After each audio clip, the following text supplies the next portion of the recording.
hacia atrás. Se percató que el pasado la podría matar. Todo acaba explorando. Él había olvidado cómo empezar de nuevo. Sin sus brazos, sin sus labios que aún quiero besar. Y sus manos no acarician estas lágrimas derramadas. ¿Cómo empezar de nuevo, mi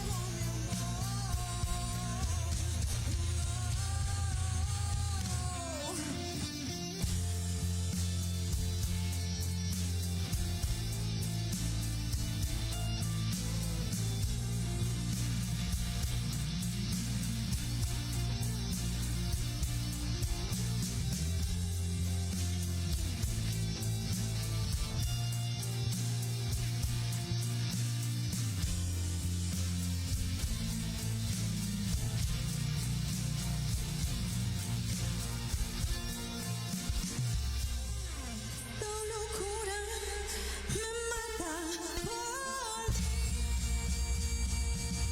¿Cómo empezar de nuevo? Sin sus brazos, sin sus labios que aún quiero besar. Y sus manos no acarician estas lágrimas derramadas. ¿Cómo empezar de nuevo, mi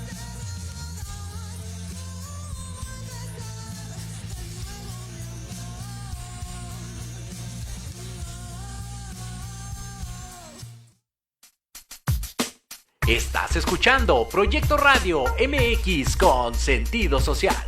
Las opiniones vertidas en este programa son exclusiva responsabilidad de quienes las emiten y no representan necesariamente el pensamiento ni la línea editorial de Proyecto Radio MX. Hola, ¿qué tal? Bienvenidos a Pulso Saludable. Soy Liliana Noble Alemán. Comenzamos.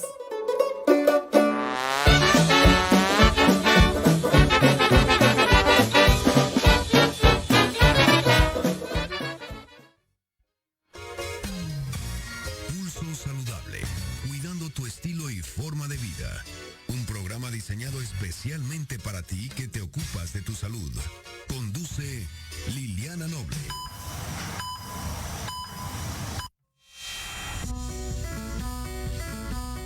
4 de la tarde con 6 minutos, 16 horas 6 minutos. Muy buenas tardes, tengan todas y todos ustedes. Soy Liliana Noble Alemán y le doy la más cordial bienvenida al Pulso Saludable del día de hoy, en este día jueves 9 de marzo de 2023, la temperatura 29 grados centígrados aquí en cabina. Seguramente allá afuera que serán como unos 30, 31 grados por ahí, y la sensación térmica seguramente rebasa los 32, 33 grados centígrados.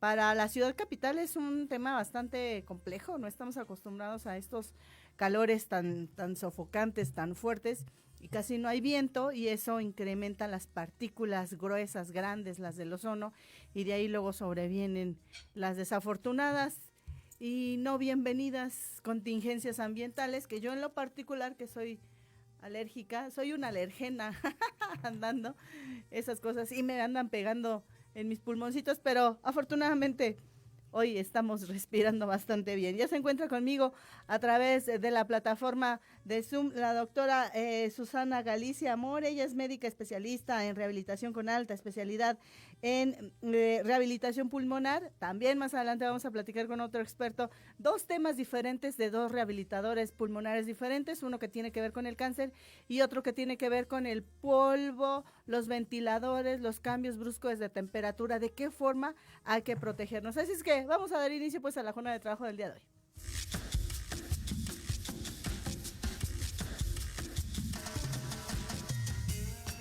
En Pulso Saludable, hoy nos acompaña... Y le decía yo que ya se encuentra con nosotros a través de la distancia en la plataforma de Zoom la doctora Susana Galicia Amor. Le recuerdo, ella médica especialista en rehabilitación con alta especialidad en rehabilitación pulmonar. Ella sabe que colabora con nosotros una vez cada mes y pertenece también a este centro de rehabilitación pulmonar y en donde nos ayudan con todas estas enfermedades de las vías aéreas, altas, bajas, medianas, anchas, no anchas, y de la red Reinspira. Doctora Susana Galicia, gracias como siempre, un placer que esté con nosotros en Pulso Saludable. Buenas tardes.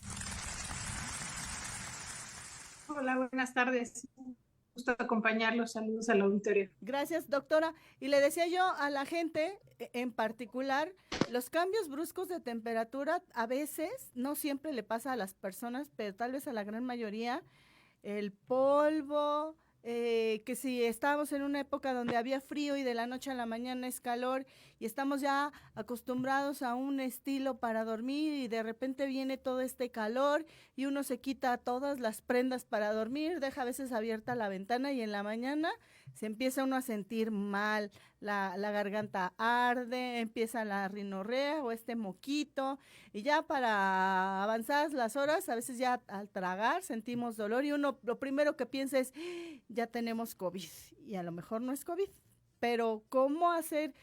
¿Por qué de alguna manera estos cambios bruscos o el mismo polvo o las contaminaciones, etcétera, dañan o perjudican tanto las mucosas o las vías aéreas de los seres humanos?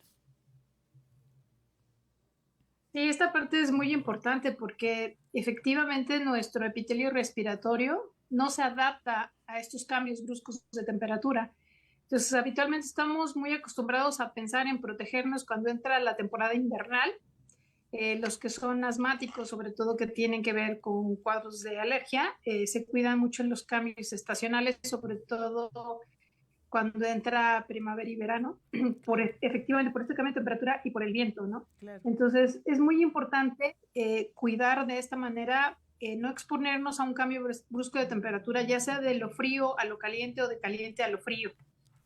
Y la otra es, lo cual ha sido maravilloso ahorita con el cubreboca, porque ahorita en estas temporadas invernales nos protegió bastante de respirar este aire frío.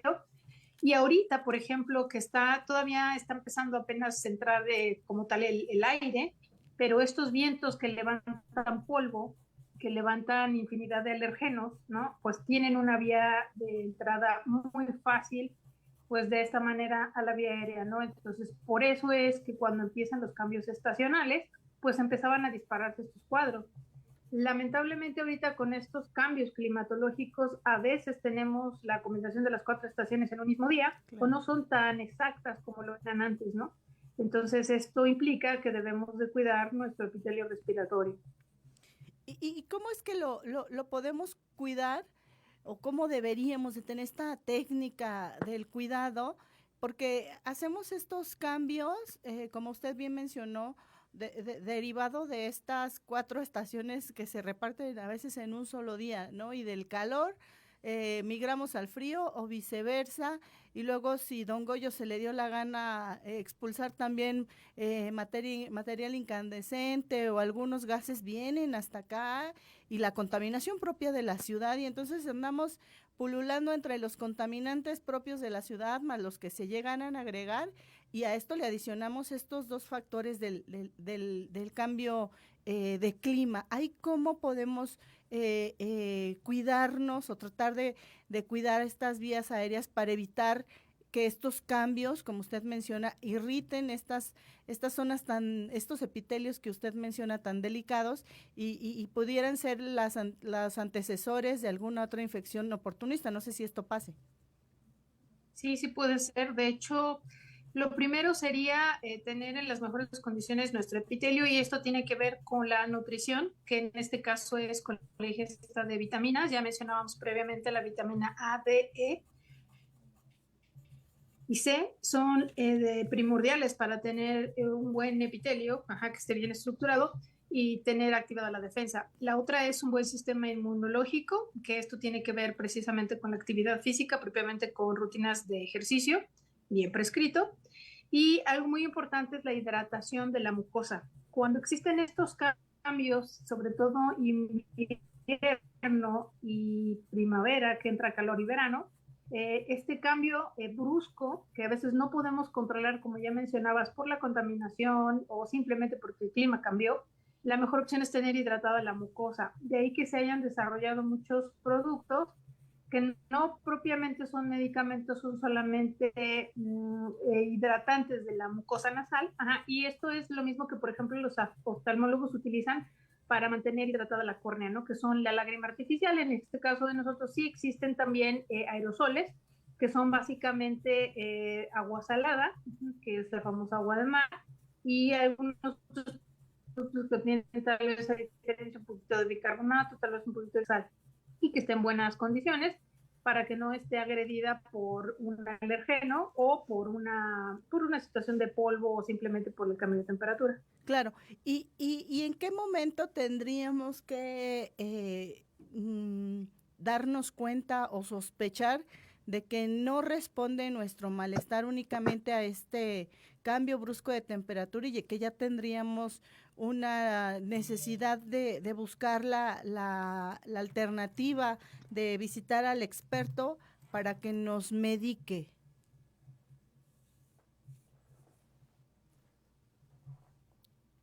Creo que perdimos. Sí, bueno, sí. Aquí es importante que ustedes conozcan. ¿Sí se escucha? Sí, sí, sí. Es importante que conozcan, o sea, que se conozcan a ustedes mismos, ¿no? Porque a veces, por ejemplo, hay gente que puede tener un cuadro alérgico con un cuadro que la temperatura o cambia el clima y en automático empieza a fluir la nariz o se morman mucho y no hay otra cosa más que eso, ¿no? A veces al inicio son cuadros de rinitis vasomotora y posteriormente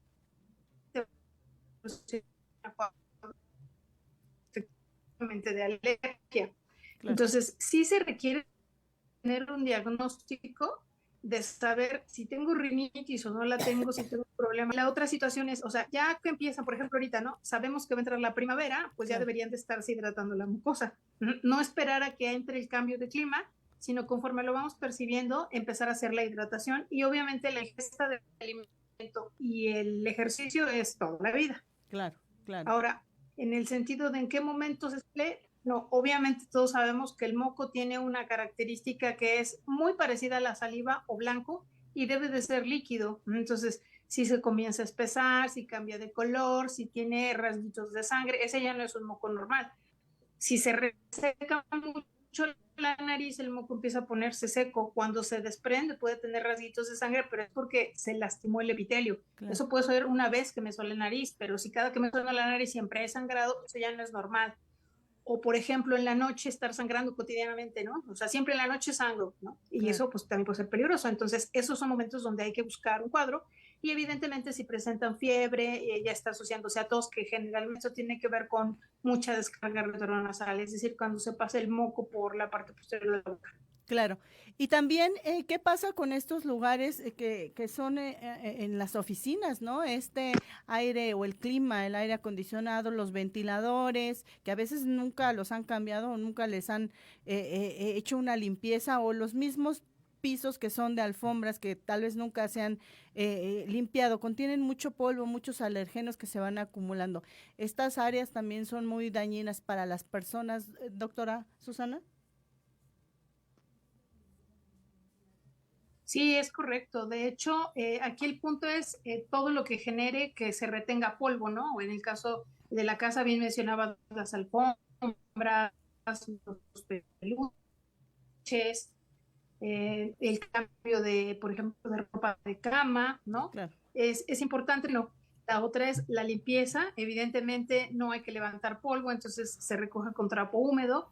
Y bien mencionabas, tanto los ventiladores, porque a la hora de arrancarlo, el polvo que queda estancado en las aspas, pues es lo que se libera, y pues a quienes tenga un problema de alergia, o pues simplemente el polvo le va a irritar a quien sea. Y en el caso de los aires acondicionados, habitualmente el problema es un mal mantenimiento, y generalmente se contaminan por hongos, entonces siempre hay que tener cuidado cuando están expuestos o en un lugar donde rutinariamente hay aire acondicionado, verificar la higiene, ¿no? El mantenimiento. Claro. ¿Y qué pasa con las personas que ya se saben con algún tipo de alergia, que ya tienen un diagnóstico, que tienen asma, que tienen rinitis, o que acaban de salir de un cuadro de COVID o de influenza o de alguna otra enfermedad de estas que se presentan en la época de invierno y que están sensibles todavía? ¿Y cuáles serían las recomendaciones, doctora? bueno, lo primero es no exponerse a los alergenos, ¿no? Si ya lo tienen identificado, es no exponerse. Si sabemos que están saliendo de un cuadro, por ejemplo, de COVID, de influenza, donde el epitelio quedó inflamado, quedó muy sensible, ahí hay que reforzar, insisto, con la alimentación, con la hidratación. Si se está administrando oxígeno suplementario más de 16 horas, hay que hidratar la mucosa, porque aunque venga humidificado, el flujo alcanza a irritar la mucosa. Entonces, eso siempre se tiene que tratar y evitar exponerse al alergeno cuando ya lo conocen. Siempre se les establecen medicamentos que pueden ser de rescate para una urgencia, pero precisamente cuando son broncoespasmos, pero no utilizar una rutina de siempre que me siento mal, un disparo de salbutamol, que les encanta porque eso va generando a la larga resistencia. Entonces, cada vez para controlar el broncoespasmo, pues la dosis tiene que ser más alta y pues esto finalmente hacer incansable, ¿no? Entonces, es importante no automedicarse y acudir en dado caso a una valoración. Si es una congestión de nariz, principalmente de morma, pues es con el otorrinolaringólogo. Y si es tos con expectoración, un poquito de dolor en el pecho o sensación de falta de aire, pues es con el neumólogo. Claro. Y finalmente, en el área que ustedes manejan, ¿cuáles serían las recomendaciones a través de los ejercicios? ¿Existe algo que se pudiera hacer como muy básico en casa y que pudiera contribuir? ¿O cada caso, como siempre nos ha dicho, es muy particular, doctora? No, sí, individualista, pero en este caso específicamente lo dirijo mucho a la parte de nuestro componente de higiene bronquial, porque es importante, por ejemplo, a veces confunden la tos y entonces mientras no controlemos la descarga por la nariz y esté irritando el paso a través de la garganta, siempre van a tener tos. Entonces esta tos va a ser irritativa, pero la flema es de vía aérea superior, ¿no? A diferencia de, por ejemplo, una neumonía, en donde están produciendo flema, pero esta es de la parte inferior de los pulmones, ¿no? Digamos, de la tráquea para arriba y de la tráquea para abajo. Claro. Entonces, esta parte es importante definirla porque dependiendo de eso, si nosotros manejamos, por ejemplo, una técnica de control de tos o ejercicios de respiración para mantener un buen volumen, que no se junten secreciones, y dependiendo de las condiciones y del diagnóstico, nosotros vamos utilizando diferentes técnicas, sobre todo para que esté limpia la vía aérea, porque esto se puede complicar con un problema de una infección a largo plazo. Entonces, es lo que hay que cuidar. Y eso puede ser un problema de sinusitis en el caso de vía aérea superior o una neumonía y una atelectasia para vías aéreas inferiores. Doctora, pregunta Andrea Meraz que ¿por qué las bebidas calientes o lo contrario, las muy frías llegan a producir estos cambios de sensación de ardor al otro día de la exposición o de sentir malestar como si nos fuera a dar gripe, dice? Sí, aquí depende de qué tan sensibles son. Habitualmente ya traen un proceso previo y esto como que lo dispara. Bien. Pero sí, o sea, hay quien, por ejemplo, toma una bebida fría y en automático empieza a toser o se le cierra un poquito la garganta hasta cambia la voz, ¿no? Esto depende de la sensibilidad. Y recordemos que para tragar nosotros utilizamos músculos, que son los músculos de la deglución. Habitualmente esos músculos van en esto, ¿no? Entonces, efectivamente, los procesos fríos generan un poquito de analgesia, entonces puede estarse abusando de la voz, aguantar un poquito más la tos porque duele menos y eso a la larga pues va a generar una inflamación que el mismo frío no controla, ¿no? Generalmente les pasa un poquito más cuando son bebidas frías. Incluso hay quien toma frío y dices que me duele la nariz, me duele la cara, me duele hasta el cerebro, ¿no? Claro. Y es precisamente por el cambio brusco, porque acuérdense que quien ajusta eso son nuestros vasos. Entonces el aparato cardiovascular también dependiendo si nosotros le ponemos frío o le ponemos calor, el vaso o se hace grande, ese vaso dilata, o se hace pequeño y se constriñe. Y eso nosotros lo alcanzamos a percibir. Claro. También me preguntan, doctora, Tania T., que sí es verdad que todos los lácteos dañan un poco la mucosa porque producen exceso de moco y esto a la larga no es saludable. No siempre, son casos específicos. Eso generalmente se maneja mucho con los nutriólogos, con personas que tienen problemas de reflujo, pero no es una generalidad para todos. Es como la leche deslactosada, ¿no? No todos requerimos tomar leche deslactosada. Hay una edad en la que sí la mayoría la vamos a requerir, pero no es una generalidad.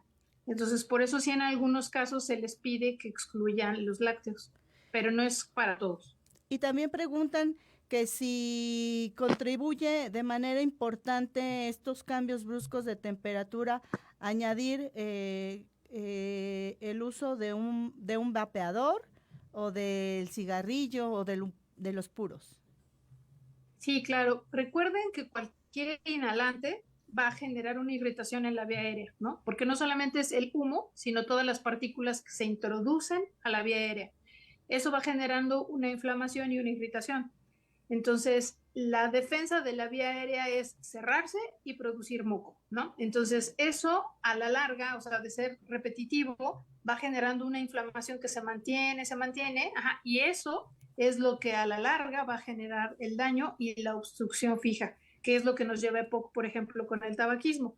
Y en el caso, por ejemplo, de los alergenos con asma, pues es lo que lleva a los broncoespasmos, lo que genera que un irritante de la vía aérea, que es este caso, genere el broncoespasmo y a la larga daño en el epitelio de tanta inflamación. O sea, cada que entra, digamos, el humo, se inflama. Claro. Y se vuelve a desinflamar. Y le vuelven a introducir otra vez humo, se inflama, y se vuelve a desinflamar, pero va a llegar un momento en que no va a desinflamarse y entonces sí va a quedar una obstrucción fija. Claro.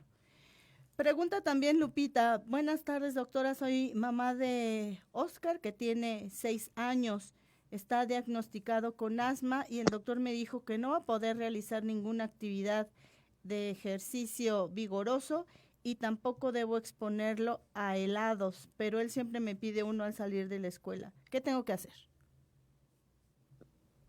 Sí, se cortó un poquito la pregunta. Solo pregunta si no puede tomar helados, ¿verdad? Si no puede tomar helados y que también le dijeron que no puede exponerse a cambios bruscos de temperatura, que si esto va a ser siempre. No, de hecho, precisamente y sobre todo en los niños, hay que enseñarles a cuidarse. Entonces, si yo voy a salir a un lugar donde hace frío, lo que tengo que hacerme es protegerme. Entonces, ¿qué tengo que hacer? Salir con suéter, salir con chamarra, bufanda y en este caso ahorita el cubrebocas. ¿Por qué? Porque me voy a exponer de un lugar caliente a un lugar frío. ¿Qué es lo que hace daño? El cambio brusco, ¿no? Entonces, si yo voy a salir a un espacio, hay que tratar de ir haciendo esa transición. Primero abrir la ventana, abrir la puerta, me quedo un poquito a lo mejor en el pasillo y ya posteriormente salgo a la parte externa donde está haciendo más aire. Si hace aire, si hay algo frío, pues entonces me cubro la vía aérea y salgo. Porque si siguen como tal indicación de nunca te expongan, pues entonces la calidad de vida va a ser muy mala. Es como hay niños que les dicen que por tener asma no pueden hacer ejercicio, eso es falso. Entonces, no es cierto. Y la otra es, no, puede tomar el helado sin problema. Aquí el punto es, no se va a tomar un litro de helado, ¿no? O sea, una bolita de helado no le va a pasar nada y le va a dar el gusto, ¿no? Entonces puede ser flexible de vez en cuando a hacerlo, más en esta temporada de calor, ¿no? Claro, claro. Estamos muy tranquilos. Claro, y finalmente, doctora, productos como Adimod o otros Montelucas y cosas así que ofrecen o que se han utilizado desde hace muchos años con la idea de fortalecer el sistema inmunológico, deben de ser utilizados periódicamente, así como me recomiendan utilizar, estoy diciendo marcas, pero no hay otra forma de que la gente ubique Aderogil y cosas así, vitamina C, etcétera. ¿Es bueno utilizarlos sin una prescripción de ustedes, los expertos, así a diestra y siniestra, porque ya cambió la temperatura, o mejor hay que recurrir siempre a la voz del experto? No, en este caso siempre hay que acudir a la voz del experto porque los inmunomoduladores o incluso las mismas vitaminas, por ejemplo, la vitamina en exceso puede intoxicar, ¿no? Y la mejor opción para las vitaminas y los minerales, pues son frutas y verduras, ¿no? Ahí, entonces, con una buena alimentación no deben de tener carencia de vitaminas y minerales. Entonces, no es necesario dar un suplemento. Los suplementos y todo esto para fortalecer el sistema inmunológico tiene que ver con padecimientos específicos. Entonces, sí van de la mano con un diagnóstico y obligadamente con prescripción médica. Muy bien.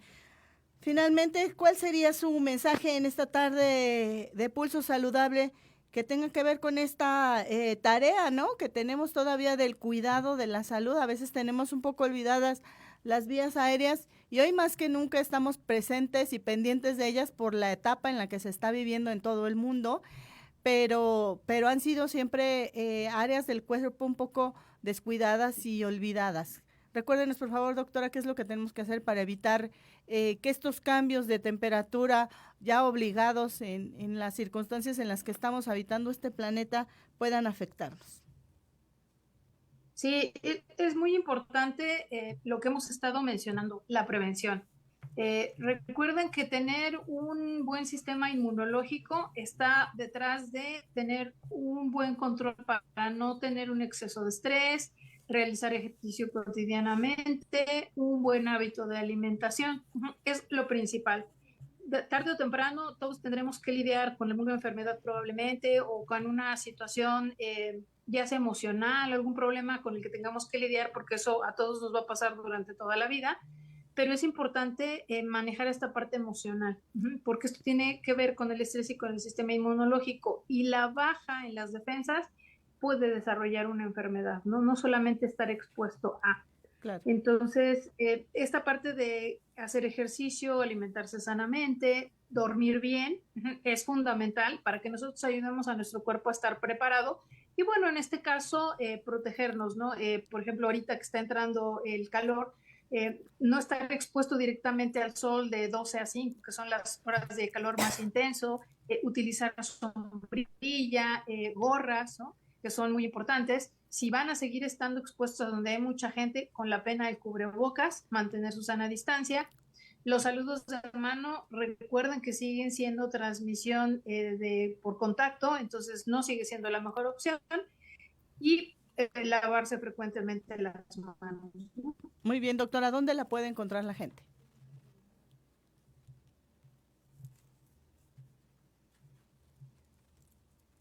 Tenemos un poco de delay, es decir, retraso en el regreso. Respira al 55 47 71 36 39. 55 47 71 36 39. Lo repito, es 55. Es correcto. Muy bien. Doctora, como siempre, un placer verla y platicar con usted. Cuídese mucho, le mandamos nuestros cariños y abrazos hasta allá donde usted está. Muchísimas gracias. Un saludo también y un abrazo. Gracias, doctora. Nos vemos y nos escuchamos en 3 semanas. Claro que sí, gracias. Ahí la voz de nuestra colaboradora, de la doctora Susana Galicia Amor. Ella es rehabilitadora pulmonar, con especialidad o alta especialidad en rehabilitación pulmonar, y nos platicó de esto que usted lo va a estar escuchando frecuentemente, sobre todo en Pulso Saludable, pero es una manera en la que hacemos conciencia, volvemos este speech que nos da la doctora en un hábito y luego ya en un estilo de vida, y vamos a poder contribuir para evitar estas infecciones.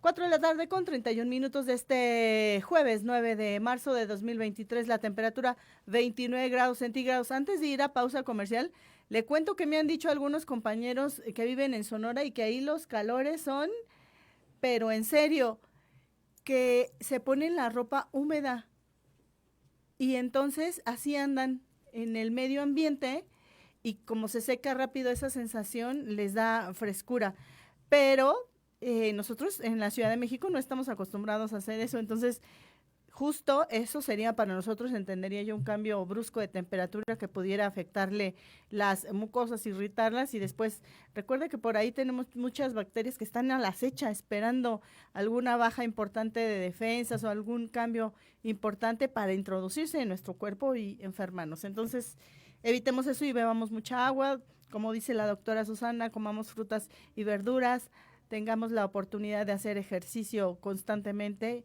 y dormir lo que nos corresponda. Pausa, vengo.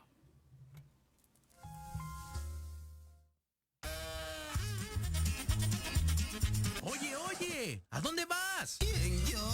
Vamos a un corte rapidísimo y regresamos. Se va a poner interesante. Quédate en casa y escucha la programación de Proyecto Radio MX con sentido social. La chulada. Sé leal a tu felicidad. ¿Quieres hacer un cambio en tu vida? Gira de manera radical y cambia tu visión con las recomendaciones de expertos en temas de desarrollo personal, liderazgo, sexualidad y espiritualidad que tenemos para ti. Todos los jueves en punto de las 5 de la tarde. No lo olvides, esto es 180 grados en Proyecto Radio MX, la radio con sentido social. Tardes de café con Los Ángeles. Es una invitación a mirar en ti esa luz que a veces no podemos encontrar. Yo soy Marta Liliana Santuario y te espero todos los jueves a las 6 de la tarde por Proyecto Radio MX, con sentido social.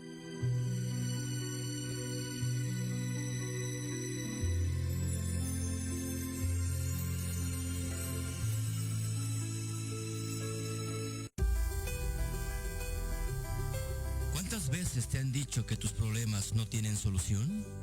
En tu programa Nueva Vida hay una esperanza. Queremos ayudarte a encontrar esas respuestas y sobre todo a encontrar una vida mejor y diferente. Acompáñanos cada jueves de 7 a 8 de la noche a través de Proyecto Radio MX con sentido social. Porque de locos todos tenemos un poco, te invito a escuchar Locuras Elocuentes todos los jueves de 8 a 9 de la noche y por si fuera poco, para terminar más loco, el último jueves de cada mes no te pierdas. Sin anestesia, con el negro consentido. Sí, conmigo. Con sentido social, solamente en Proyecto Radio MX. Con sentido social.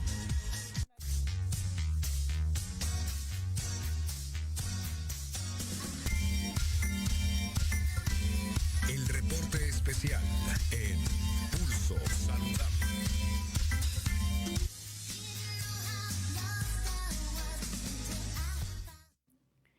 4 de la tarde con 35 minutos de este 9 de marzo de 2023, la temperatura 29 grados centígrados. Ya se está quejando la gente de por qué hoy no anuncié deportes, porque ¿qué creen?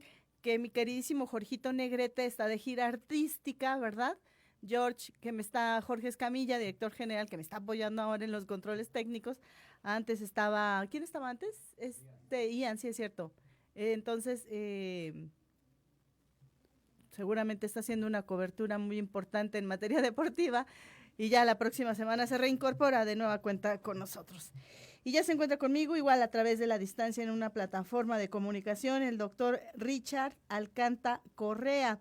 Él es terapeuta respiratorio, tiene una licenciatura en fisioterapia, además es coordinador del Servicio de Rehabilitación Pulmonar del Instituto Nacional de Cancerología, el INCAN, y presidente del Colegio Mexicano en Terapia Respiratoria y Rehabilitación Pulmonar, que seguramente conoce muy bien a la doctora Susana, y profesor de terapia respiratoria de la Escuela del Instituto Nacional de Enfermedades Respiratorias, INER. Recuerde usted, el segundo martes de cada mes, la gente del Instituto Nacional de Cancerología está con nosotros. Siempre en Pulso Saludable tratamos de que los mejores expertos en el país sean las voces que a usted y a una servidora nos orienten en los temas tan importantes de salud. Y vamos a platicar con él los próximos minutos sobre la rehabilitación pulmonar en pacientes oncológicos.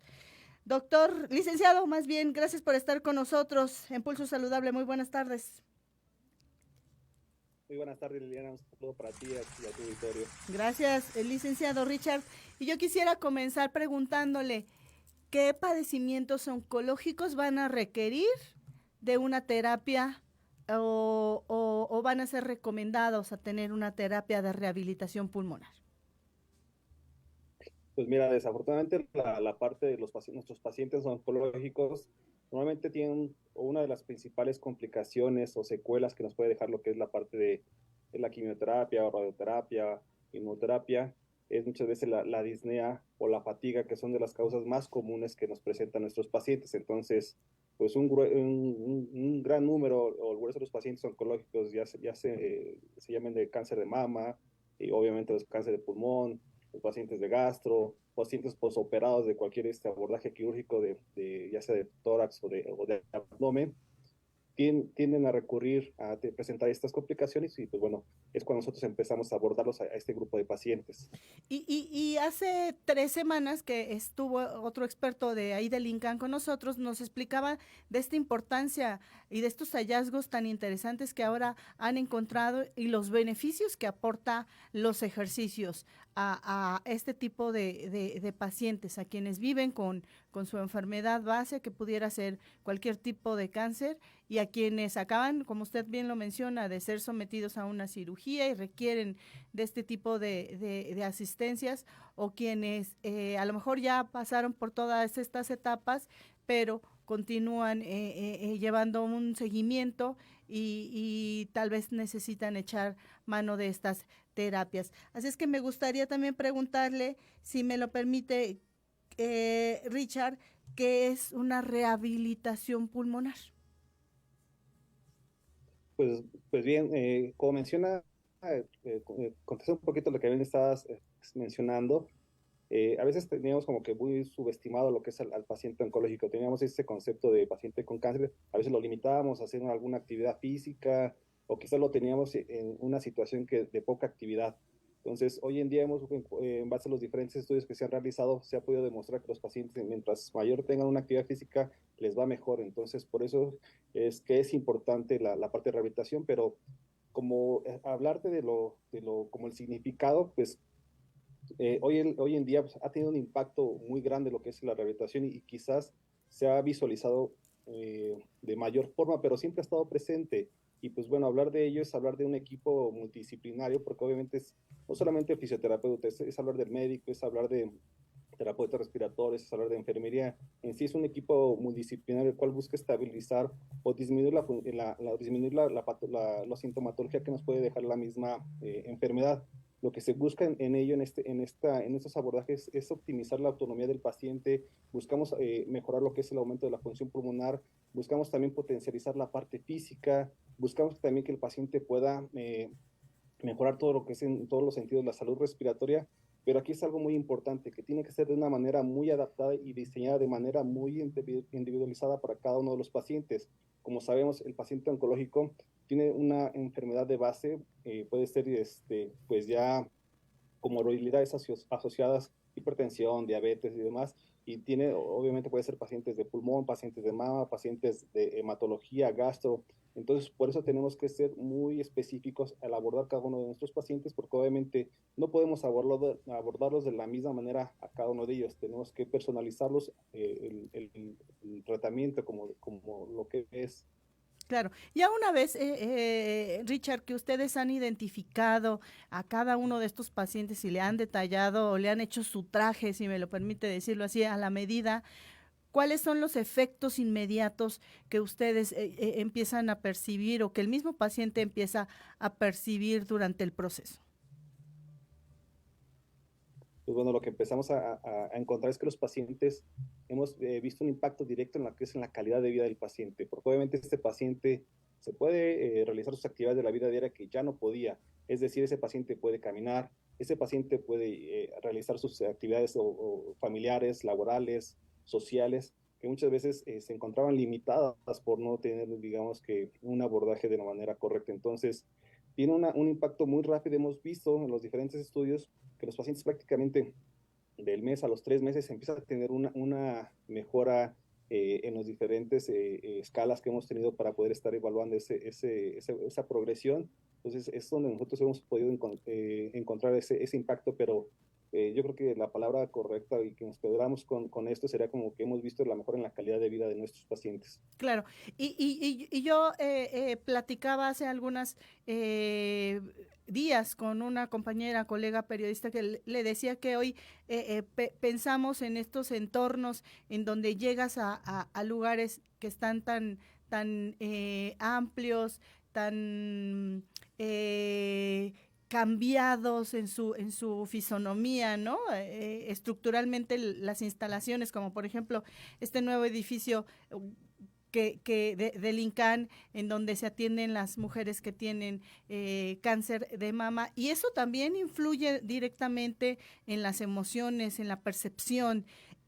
pienso que también de esta manera influye, como usted lo dice, el ejercitarse en el beneficio de las asimilaciones de los medicamentos que están recibiendo cada uno de los pacientes. Pero ¿de qué forma ustedes elaboran este programa de rehabilitación pulmonar en cada uno de estos pacientes? Como bien mencionas, pues sí, los componentes que están muy presentes en esos pacientes por los diferentes tratamientos o las líneas de tratamiento que llevan, muchas veces se suma lo que es la ansiedad, la depresión, y por no realizar sus actividades o por el mismo tratamiento en sí. Entonces, eso es lo que nosotros tenemos que trabajar. Hemos hecho algunas evaluaciones y hay algunos cuestionarios que nosotros les colocamos a los pacientes o los realizamos para que nosotros nos podamos estadificar y podamos ir siguiendo si el paciente va mejorando estas situaciones de depresión, ansiedad, angustia, que muchas veces el hecho de simplemente estar conectado a una toma de oxígeno limita que el paciente se pueda mover, ¿no? Entonces, por eso nosotros hacemos una evaluación en la cual nosotros buscamos diferentes pruebas. Medimos la tolerancia al ejercicio, medimos la función pulmonar, medimos la fuerza central y periférica de la función respiratoria, y pues bueno, todo esto pues lo empezamos a medir, a hacer las métricas adecuadas, y pues bueno, ya en conjunto con el demás equipo hacemos lo que es nuestro plan de tratamiento, que básicamente son 3 pilares los que nosotros utilizamos, que es una reeducación del patrón o de la función respiratoria, del patrón respiratorio que nuestro paciente puede llegar a tener. Utilizamos algunas técnicas de higiene bronquial para mantener ese tracto respiratorio lo más limpio posible, y pues bueno, empezamos a trabajar con un entrenamiento de la fuerza, ya sea de un tipo de resistencia o aeróbico, de acuerdo a las necesidades de cada uno de nuestros pacientes, y esto nos ha permitido poder encontrar que los pacientes pues lo perciban de una manera distinta, que lo perciban como que no solamente que vienen a una sesión sino de rehabilitación dentro del hospital, sino que lo vean como algo más lúdico, que el paciente lo vea como un poquito más de entretenimiento, para que el paciente tenga un mejor apego. Estamos trabajando en buscar ese tipo de adherencia a los diferentes tratamientos de rehabilitación, y hemos visto que este tipo de estrategias generan una mayor adherencia y un mayor apego a lo que es a la parte de rehabilitación respiratoria. Claro. ¿Y cuál es la respuesta de los pacientes, de ellas y de ellos? ¿Quiénes son más cooperadores con ustedes y levantan la mano y dicen, sí, doctor, venga de una vez, las mujeres o los hombres? Bueno, de hecho tengo una buena pregunta y una buena experiencia.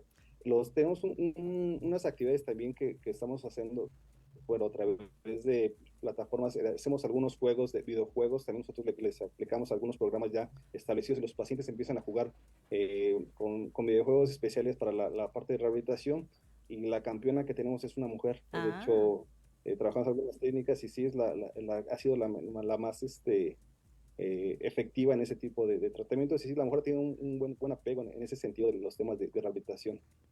Y las edades que oscilan, entiendo que ustedes empiezan a atender a personas ya más grandes a partir de la segunda, tercera década de la vida, ¿o atienden también a pequeñitos?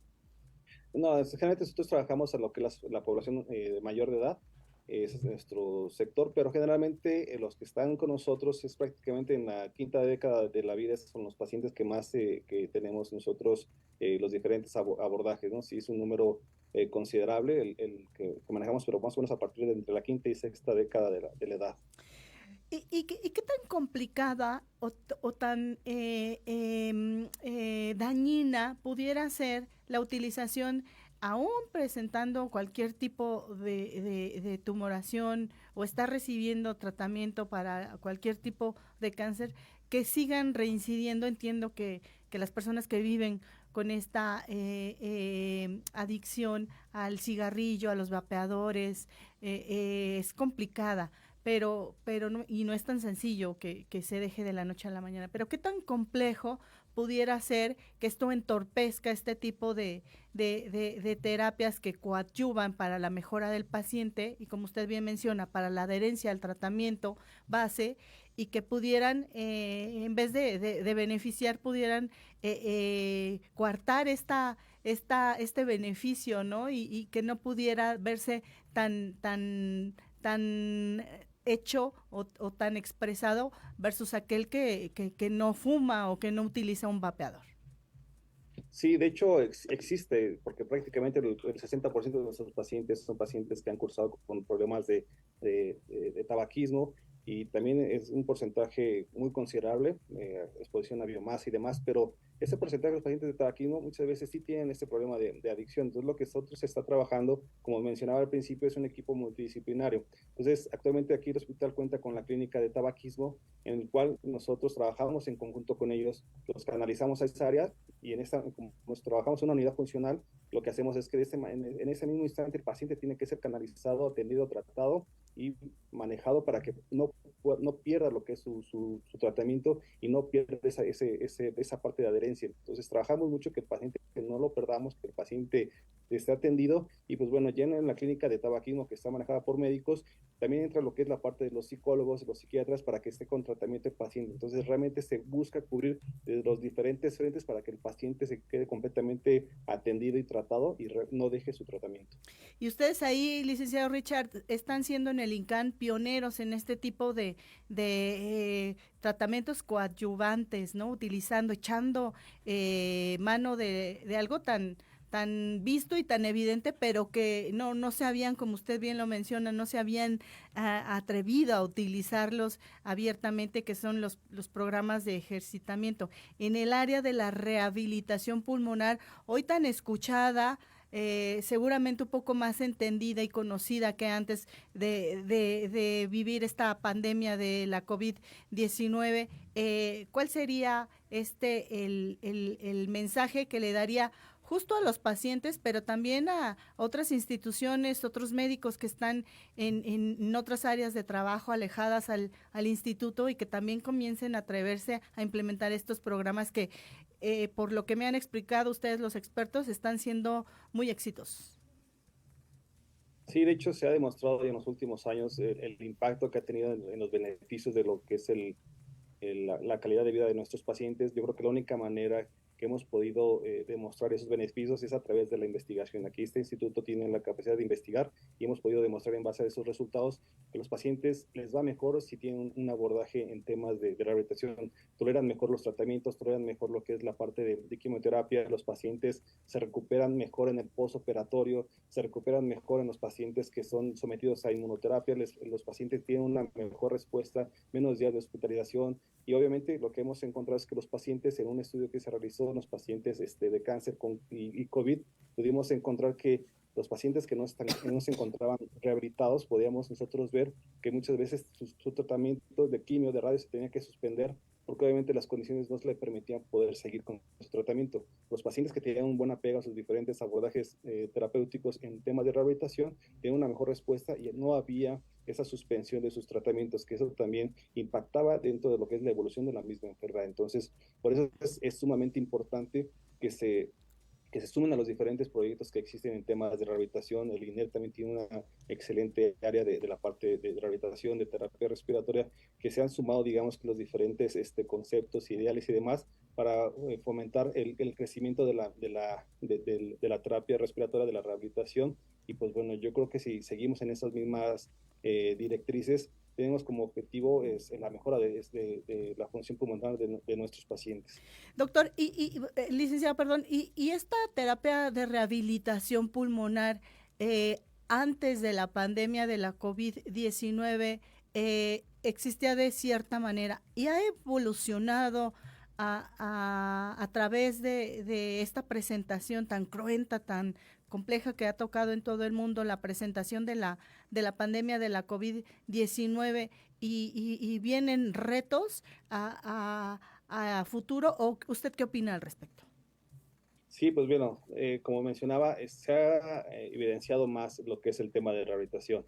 En el Instituto aquí de Cancerología tengo 23 años trabajando en el tema de rehabilitación, de lo que es el abordaje de este tipo de pacientes. Hemos visto como que toda la evolución desde lo que es cómo se inició la parte de los abordajes aquí en México y cómo ha impactado en los últimos años. Hoy en día tenemos más plataformas para poder hacer diferentes tipos de abordajes, hay más dispositivos, hay más equipos, se evidenció más la necesidad de la misma, y de alguna forma también se evidenció más la efectividad que ha tenido, ¿no? Entonces, yo pienso que esto va a mejora. Obviamente ya hay gente cada vez más preparada, hay más áreas de oportunidad, hay más áreas de formación, entonces creo que esto va a tener todavía un impacto mucho más grande y obviamente pues, van a ser para beneficio de nuestros pacientes, pero yo lo que veo es que obviamente esto va a ir a seguir creciendo. Obviamente esto quizás la pandemia lo visualizó, pero esto simplemente yo creo que la rehabilitación llegó para quedarse porque los pacientes tienen una mejor respuesta en sus diferentes tratamientos. ¿Cuál sería su mensaje final, licenciado Richard, en esta etapa ya de la charla y que también me ayudara a dejarnos conciencia a todos los que no sabemos que hoy estamos libres de esta enfermedad, pero esperemos, toco madera, pero esperemos que así sigamos el resto de nuestras vidas, pero si bien nosotros no nos sensibilizamos de que pudiéramos llegar a tenerla, y si no nosotros, también alguien de nuestra familia, un amigo, y yo pienso, en Pulso Saludable creemos que el tema de las enfermedades crónico-degenerativas, que esta es una de las que se está incluyendo en esta carpeta de enfermedades que van a acompañar al paciente el resto de su vida, no es un problema solamente del que lo padece ni de la familia, es un problema social en el que todos deberíamos aportar algo, un granito de arena para mejorar la calidad de vida de quienes están con estas enfermedades. Sí, de hecho me despido con esas palabras porque vemos muchos estigmas sociales en los cuales al pensar que nuestros pacientes que son de cáncer pulmón, simplemente a veces tenemos que ese paciente que va a morir, ¿no? A veces no tienen, así como que en este caso piensan que ya no tiene como que opción a que se le haga nada, ¿no? Y eso está totalmente pues alejado de la realidad, ¿no? Son pacientes que hoy en día los tratamientos cada vez son más efectivos, hay diferentes líneas de tratamiento, cada vez tienen una mejor respuesta y muchas veces hemos visto que los pacientes tienen una mejor digamos que sobrevivía en ese sentido, claro, pero muchas veces llegaban en condiciones respiratorias muy malas. Entonces, pues hay que ir quitando ese tipo de estigmas sociales en los cuales tenemos que hacer ver que el paciente lo tenemos que ver desde este punto de vista, tenemos que mostrarles que ellos pueden mejorar su calidad de vida, no importa el tiempo que sea, si sea 1, si sean 5 años, si sean 10, el chiste es que el paciente tenga las mejores condiciones de vida para llevar a enfrentar todo este tipo de enfermedad. Entonces, yo digamos que me puedo despedir con esas palabras y pues bueno,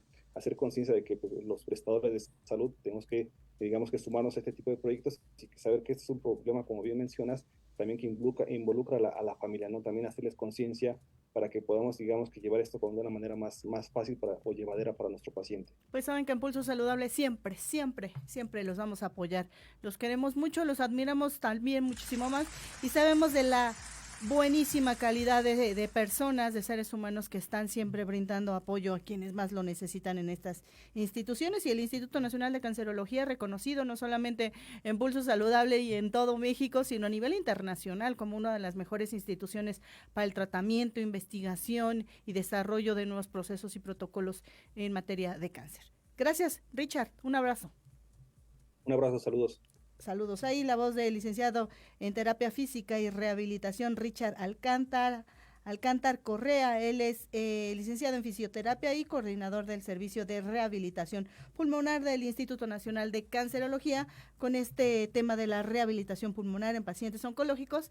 Hoy hablamos mucho de cómo beneficiar y cómo proteger las vías aéreas altas, los pulmones, pero no solamente para quien viva con una enfermedad o haya pasado un proceso de cáncer, lo esté viviendo o tenga alguna enfermedad relacionada con el uso frecuente de vapeadores, de cigarrillos, de tabacos, no necesariamente, sino todos tenemos que movernos en las posibilidades, en los gustos de cada uno. Es bueno movernos, y movernos, ya nos lo han dicho los expertos, genera muchos beneficios. El próximo martes, antes de irnos, le voy a tener un reportaje especial que tiene que ver con el tema de la salud, sí, porque cuando se involucra el tema de las drogas y del tráfico, siempre le va a pegar directamente a la salud. Y hoy tuvimos en la mañana la oportunidad de estar en conferencia de prensa, hoy no fue en Palacio Nacional, fue en Constituyentes, allá en donde estaba el conocido búnker de este hombre Genaro García Luna, y le vamos a platicar. Puede ver un adelanto en nuestras redes sociales de todo lo que pudimos ver y de cómo funciona ahora con este nuevo gobierno a través de la implementación de usos diferentes a esta a esta área que está ocupada al 100 por elementos de la Guardia Nacional.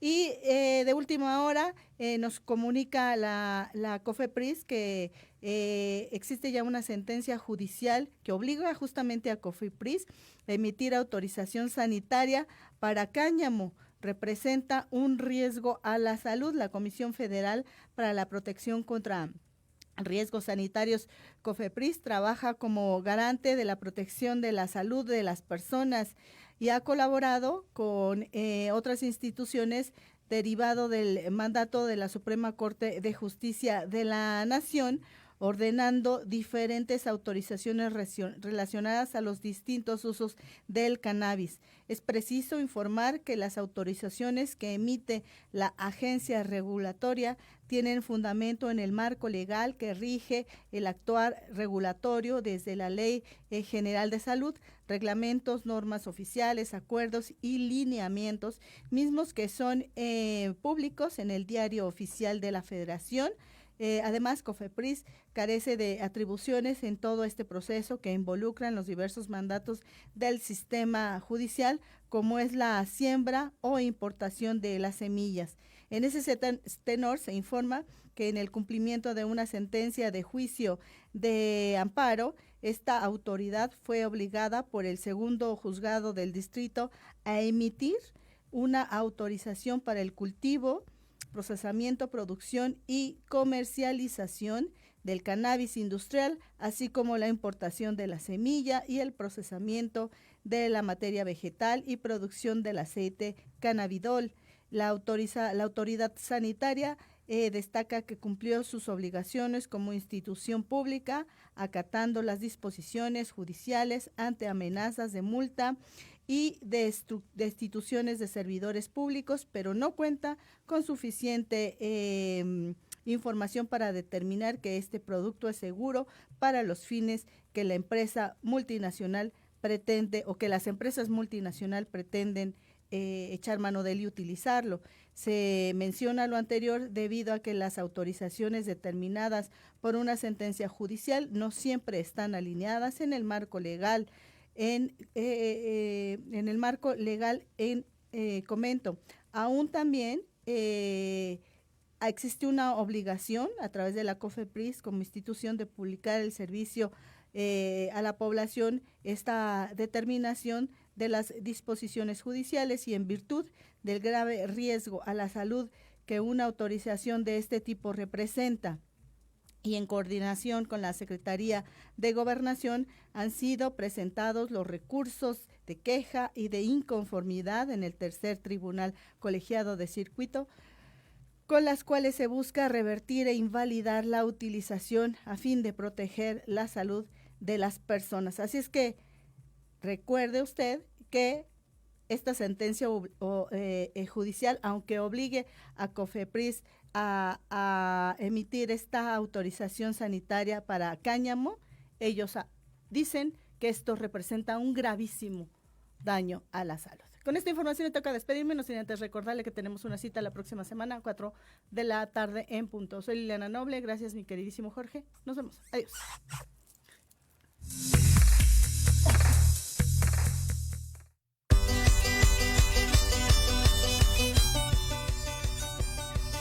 Nos escuchamos la próxima semana. Entre tanto, síguenos en nuestras redes sociales. En YouTube y Facebook aparecemos como Pulso Saludable.